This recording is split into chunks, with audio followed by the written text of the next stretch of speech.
Hello，欢迎回到3分钟热度塔罗频道，我是晶晶，大家好呀。大家好呀，我是佐助。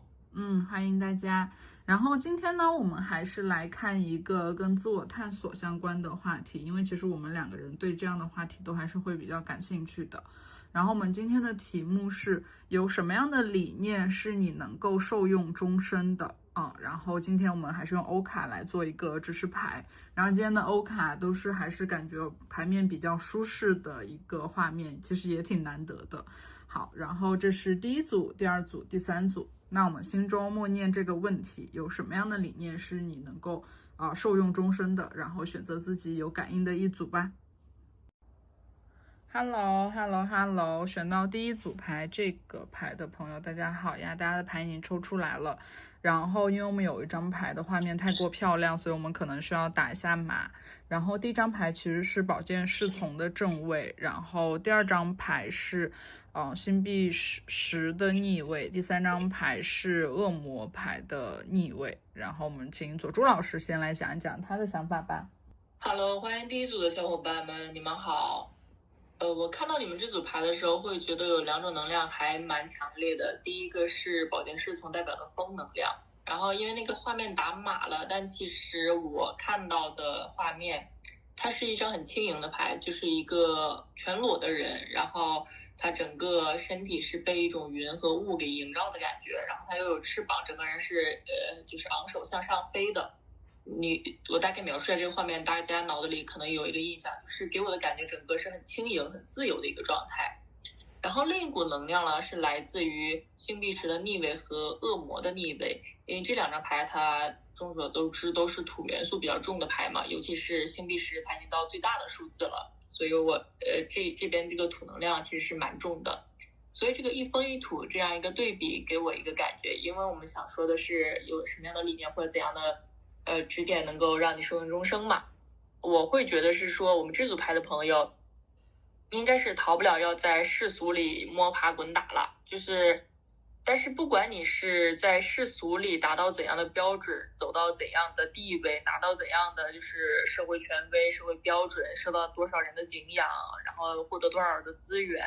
然后在团队里多么的有声音，但是这边一个让你受用的一个一直要清醒的一件事，就是首先你要保持清醒，你要时刻知道自己是谁，其次你要一直能够听得见自己的声音。因为我们可以看一下画面，就是星币石和恶魔里，它其实主角的旁边都是有一个人的，不管是看得见的人还是看不见的人，还是镜中的自己。那我会觉得是说，也是跟结合我们的参照牌嘛，它是一个很群体的一个牌。我觉得可能这组牌的朋友也比较享受在群体里大家一起做事情，或者是在群体里就是自己当那个出类拔萃的人。那其实牌的建议是说，你当然可以选择在群体里，然后大家一起做事情，但是与此同时，你要保持自己的独立，一直保持一个俯瞰的视角，知道自己正在做什么，而不是被别人的声音给裹挟。一定要保持自己的理智，以及不管你获得怎样的成就，你都要保持一颗能放下的心，就像那张宝剑侍从一样，他整个人是很轻盈的。其实我觉得他一是说你的思维上，其实你一直有个清醒嘛，然后你一直能够想很多，不被其他外界的东西影响。第二是说你整个人的状态也是像这张画面一样，是往上走的，是有一点像，就是比如说你我们的生活在三维的世界里，但你脑子一根根弦，你是在俯瞰这个世界，你大概知道它运行的规律是什么，但是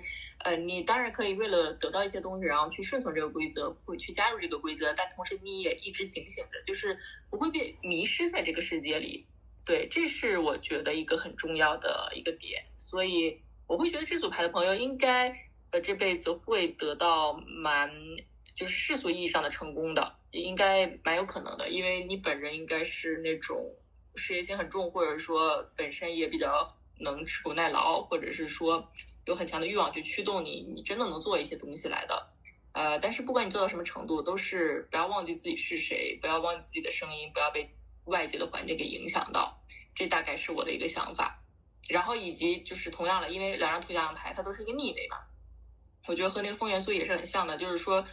你不要被困住，就是哪怕就是说不要被团队困住，不要被家庭困住，然后不要被自己的欲望困住，就是要让自己时刻保持一个自由的状态。对，这是我的一些想法。那我们听听晶晶老师的想法吧。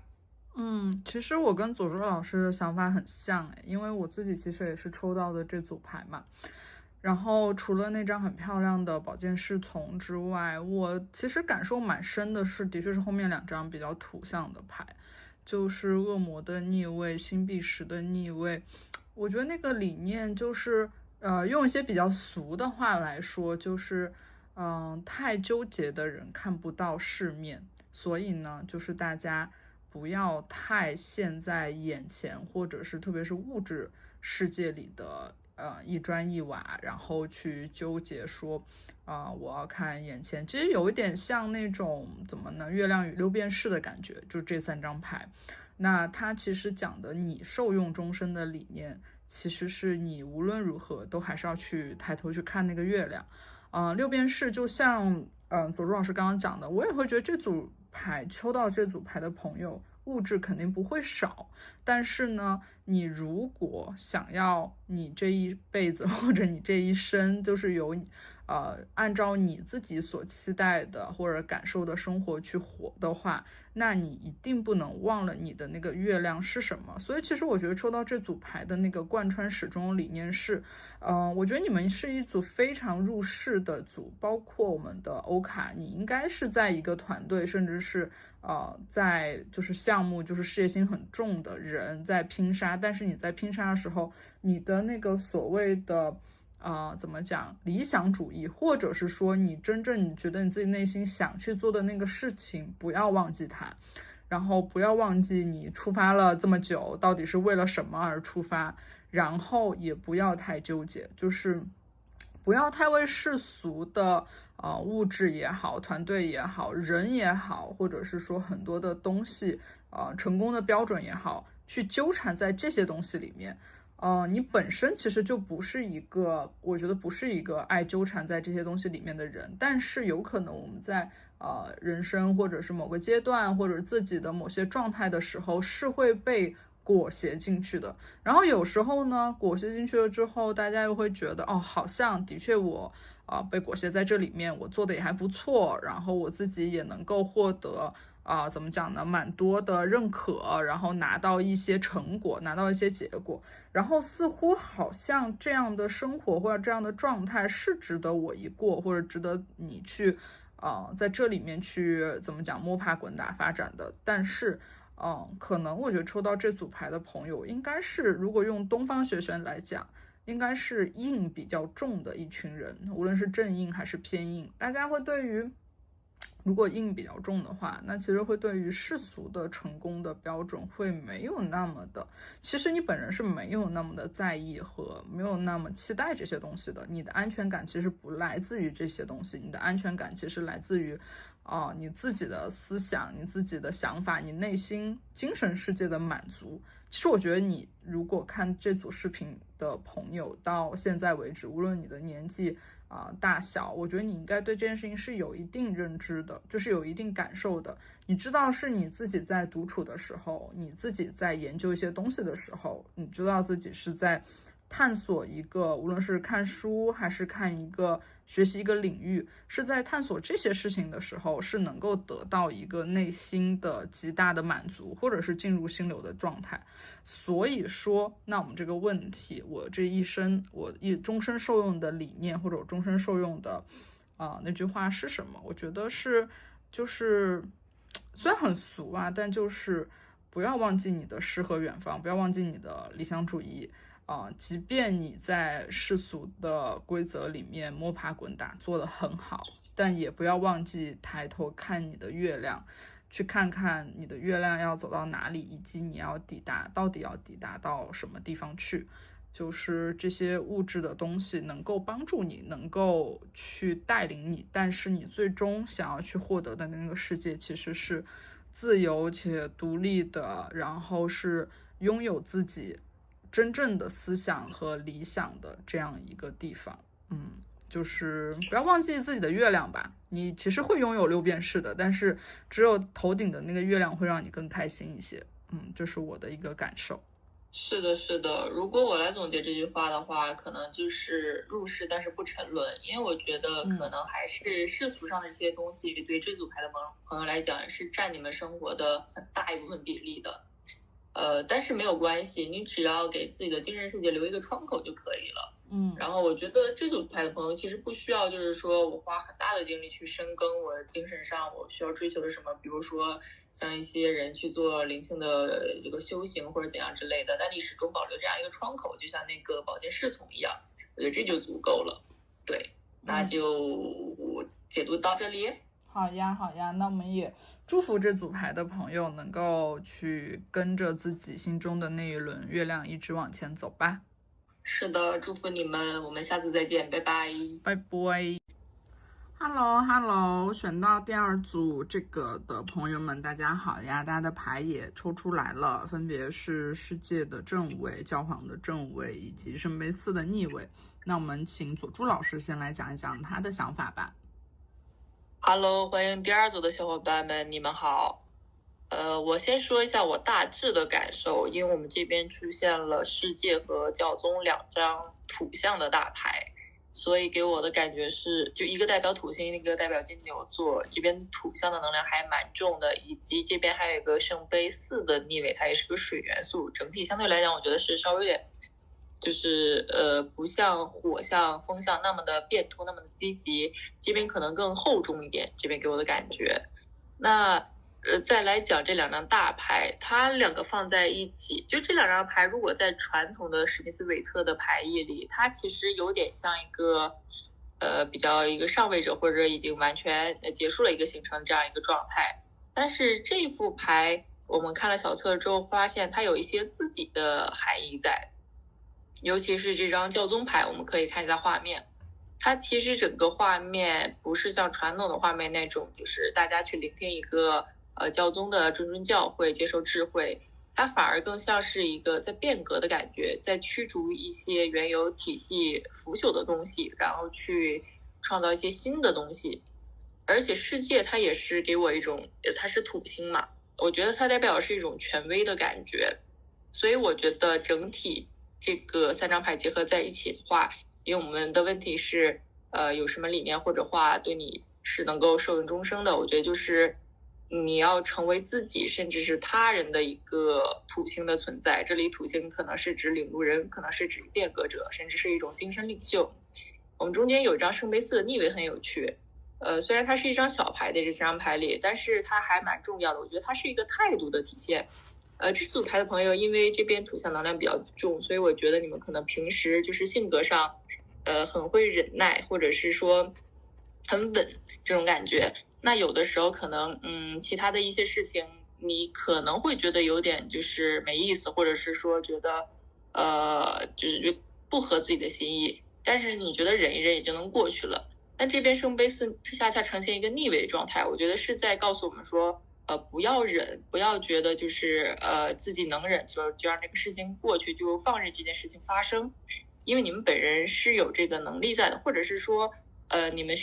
如果就是糊弄过去或者忍过去的话，可能事情就是越来越向你不期待的那种方向发展，所以而你们本身又有能力去改变，所以牌的建议其实说这是建议你一辈子可以做的事情嘛，那就是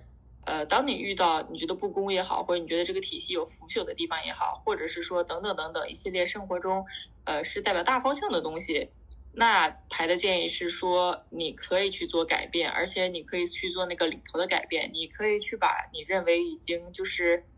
腐烂的这样一个有机环境，你把它给剔除掉，或者是翻篇，然后去建立一个新的有机的环境，然后去接纳更多的人，然后甚至是带领大家一起去创造一个新的环境。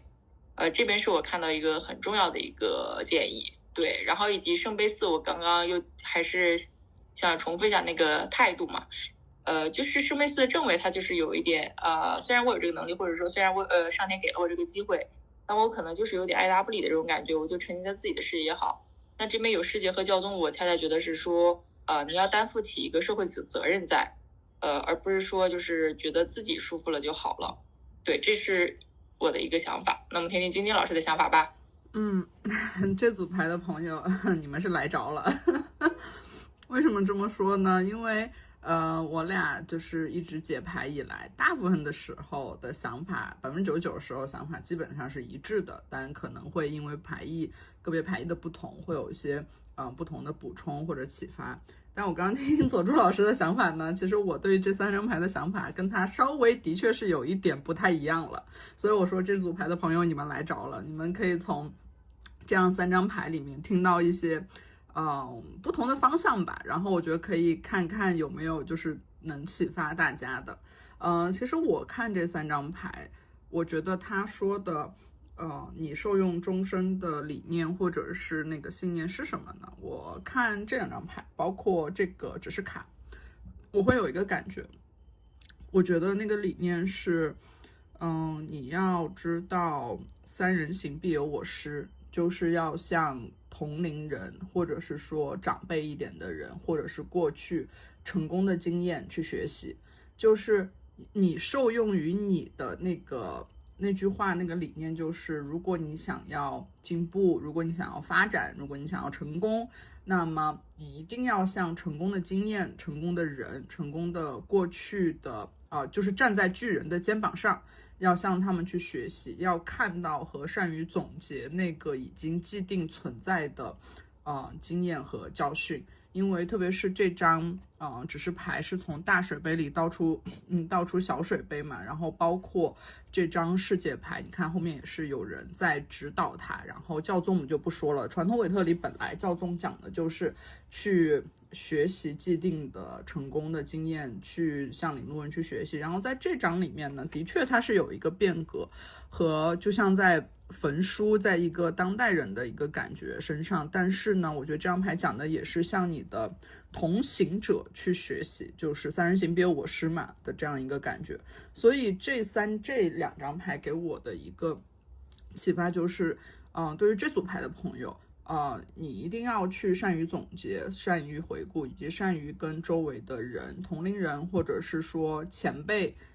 这个你行业里面成功的人，或者是说你的父母、你家庭里面的长辈去请教、去学习、去拿到那个成功的经验为你所用，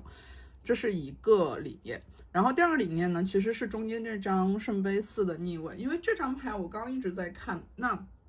我会在想它跟其他2张牌的联系是什么呢？当我们去学习了那些理念经验，以及去向周围人的聊，然后请教，甚至包括这张 Universe 你自己去总结了这些成功的经验之后，你要干什么呢？我觉得圣杯4逆位讲的是你要躬身入局，就是你不要像圣杯4正位一样觉得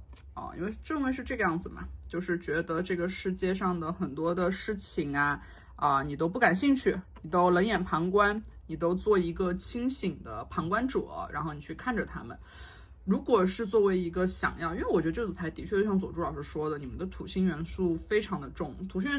元素很重的话，就是你们对于现实的那个渴望，我觉得还是挺重的。那如果你们想在现实世界、物质世界里面达到你们想要达到的那个成果的话，你们一定要躬身入局，一定要去实践。就是当你们学习了前辈的经验之后，这张圣杯4逆位是无论大杯小杯，无论大牌小牌，无论大事小事，无论是走一大步还是走一小步，你们都要往前走，你们都要去实践你们所学到的那个理念，去咱们怎么说就是实践是检验真理的唯一标准嘛。那当你们获得了那些经验之后，你们一定要一个一个去尝试，去努力去做，然后再来看他们是不是适合你的，是不是这个经验到现在还有用的，然后如果没有用的，那我们就剔除它们，如果还有用的，那我们就继续保持。所以中间这张圣杯4我的逆位，我的确也觉得很重要，在2张大牌中间，它讲的就是因为很多人就是觉得我学到这个经验了，我知道了就等于我做到了，但其实不是这样子的，从知道到做到到做成，我觉得中间还是有很大一步的。这个一大步就是圣杯4的逆位，无论你手中现在拿的是什么杯子，或者别人给你递过来的是什么杯子，就像这个指示牌的这个杯子一样，那我们都先去试一试，都先去看看它能够做成什么样，然后我们再来看下一步要怎么走。所以这个就是我对于这3张牌的一个感受，就是一是站在巨人的肩膀上，向同龄人、向前辈去学习他们的成功经验，也去总结，跟大家去交流。其次，非常重要的一步就是躬身入局，就一定要用实践去检验你所学到的这个真理。这是我对于这3张牌的一个想法。我觉得今天老师的解读是给到了很实践层面的一个建议。然后我刚刚去看了那张指示牌，我觉得那个指示牌也蛮有趣的，它给我的一个感觉和圣杯4的逆位还蛮像的。我觉得是一种你永远不要满足的这种感觉，就算你整个人的状态已经达到了一个世界的状态，但你要知道它不是结束，而是一个新的开始的可能。所以整体给我感觉还是一个我给到精神上的一个建议吧，就是永远时刻的提醒自己，不要被当下所取得的成就就满足，就停滞不前了。因为你本身其实有很大的能量去继续往前走，以及我觉得你本人应该也不是甘心就停在这里的，以及真的你身边的人也是需要你去做一个带领的。所以如果你就是可能你觉得有点辛苦吧，就有点像那个西西弗斯一直在推迟的话，还没有个终点。但我觉得因为这边毕竟是有世界和教宗嘛，你就是要承担这个所谓的责任也好，还是说也是为了自己也是为了他人，我觉得都是一个一直往上走一直不要满足的这样一个状态。所以我觉得这也是一个能够胜终身的理念的建议吧。刚刚佐助老师讲的西西弗斯的那个感觉，我也觉得在这个牌里面是能够看到和看出来的。那我们对于这组牌的想法就分享到这里，然后也期待大家在评论区跟我们有一些反馈和互动，希望我们的解牌能够启发到大家。那我们先这样咯，拜拜。拜拜。Hello， 选到第3组这个牌的朋友，大家好，大家的牌我们也抽出来了，然后分别是星币骑士的正位、星币8的逆位以及宝剑6的正位。然后我们还是先请佐助老师来讲一讲他的想法吧。Hello， 欢迎第3组的小伙伴们，你们好。这3张牌放在一起，再加上一张指示牌，我会有一个很强烈的感觉。首先我觉得这组牌的朋友应该是比较有想法，然后又肯做事、有能力做事的人。我先说，我们回答我们的主题吧，就是有哪样的理念或者是一句话能够让你受用终身。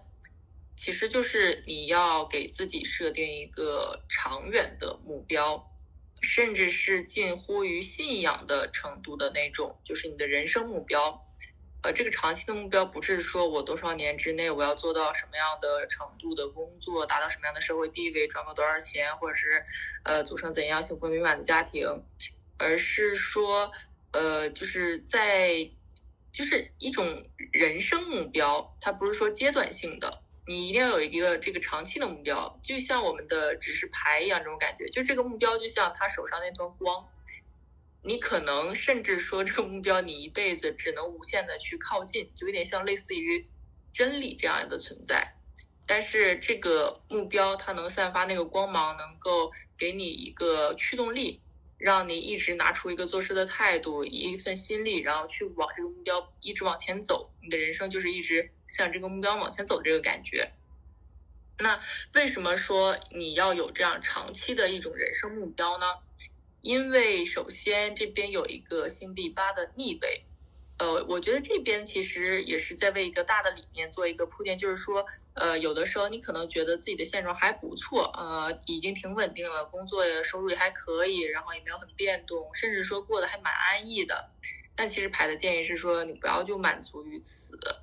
就是哪怕你觉得现在已经还不错了，可以好好享受了，但其实你还是要继续向着那个目标往前走的。以及这边还有一个星币骑士的正位，其实星币骑士给我的感觉就是这个样子的，他一直在这条路上，然后一直向着自己心里的那个目标往前走，哪怕走得有点慢，但他一直是在这条路上的，他也不会是说去和别人比较，或者是和这个社会的标准去比较，他就知道自己要往哪个方向走，然后有着自己的节奏去走就好了，一种很踏实很肯干的这样一个态度。然后以及这边还有一个宝剑6的正位，其实宝剑6的正位真的和这个星币骑士这两牌一结合，就是有一种路漫漫其修远兮，吾将上下而求索的感觉。这两牌因为一个土象一个风象，它都是说在这条漫长的路上一直向着自己目标慢慢往前走的一个状态，它的过程真的是很缓慢的。所以我说为什么是人生目标，因为我觉得它这个路程就像你一个人生的一个长长的这样一个过程一样，这种感觉就是你花你的一生时间往前走，所以是人生目标。然后以及还有一个小小的提醒，就是说你不要觉得自己好像过得很苦，然后身边没有人。其实我们看宝剑6的时候，就哪怕你可能感受不到身边实实在在有一个人存在，但是你要相信你的那种精神理念，其实是有同伴的，或甚至是一种互联网同伴都有可能的。对，就是不要认为自己是孤身一人，以及不要苦难化自己的处境。就是你只要向着目标往前走就好了，然后身边自会有人和是你的同行者，哪怕这不是就是物理实际上的在你身边，但是我觉得精神世界上是有同行者的。对，然后大概是这样，这就是我的一个想法，其实比较简单了，就是说你要给自己设立一个人生目标，然后不要担心这个过程太漫长，就一直努力的往前走就好了。就是这样。好的，谢谢佐助老师。然后我觉得还是我的想法会更实际一些，我会从这3张牌里面看到2个我觉得还有蛮有意思的理念吧，我觉得也可以分享给大家。其实第一个理念呢，就是我结合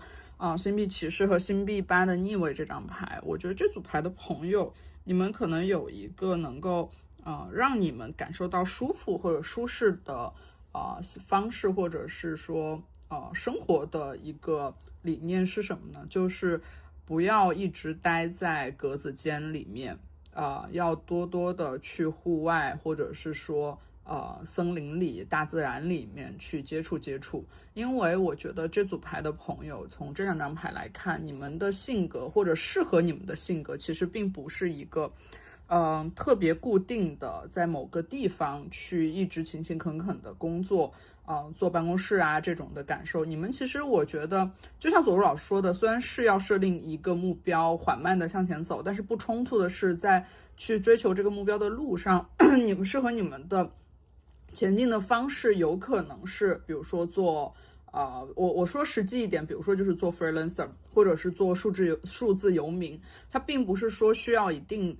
在特定的时间内待在室内的去一成不变的去完成，反而是在你们前进的路上，或者比如说你们在做数字游民或者做 freelancer 的路上遇到的各种各样的人，看到的各种各样的景色，会让你们去达成这个目标的这条路能够走得更稳，或者走得更好，或者是说能给你们随时随地能给你们一些新的启发。所以从这2张牌来看，我觉得会能够看出这样的一个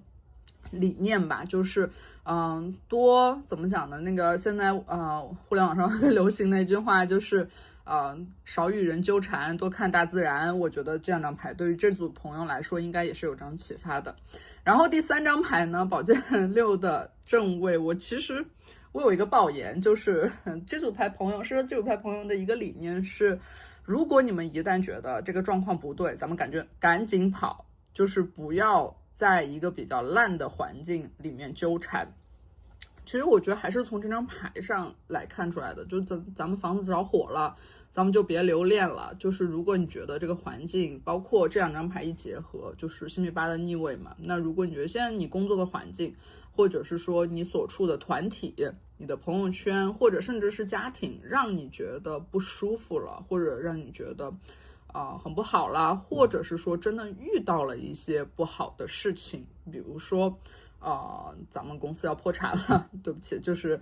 假如说没有说就一定是这样，就是可能就是那个大环境不太好的时候，咱们一定要提前准备好，一定要有这样的一个防范于未然的这样的一个危机的忧患意识，然后一旦识别到它不太好，不要留恋，也不要觉得说你在这儿有非常多快乐的时光，甚至你在这儿积累了很多的资源什么的，咱们收拾好自己一定要拿上的轻便的行囊，赶快跑。就是不要留恋，不要恋战。以及跑的时候呢，其实因为这张宝剑6嘛，我觉得还好的一点是，你们应该是身边一定也会有人在一直帮助或者保护你的，所以我觉得大家不要担心自己一直是孤身奋战的。就是想跑的时候就问问周边的人，哎，你想不想跑？哎，你也想跑，好，我们就一起跑，就是这个样子。所以我从这3张牌里面大概能够看出这2个理念吧，我觉得也是分享给这组牌的朋友。是的，那我们对第3组的解读差不多就这样了，然后希望对你们有启发，我们下次再见喽。下次再见，拜拜，拜拜。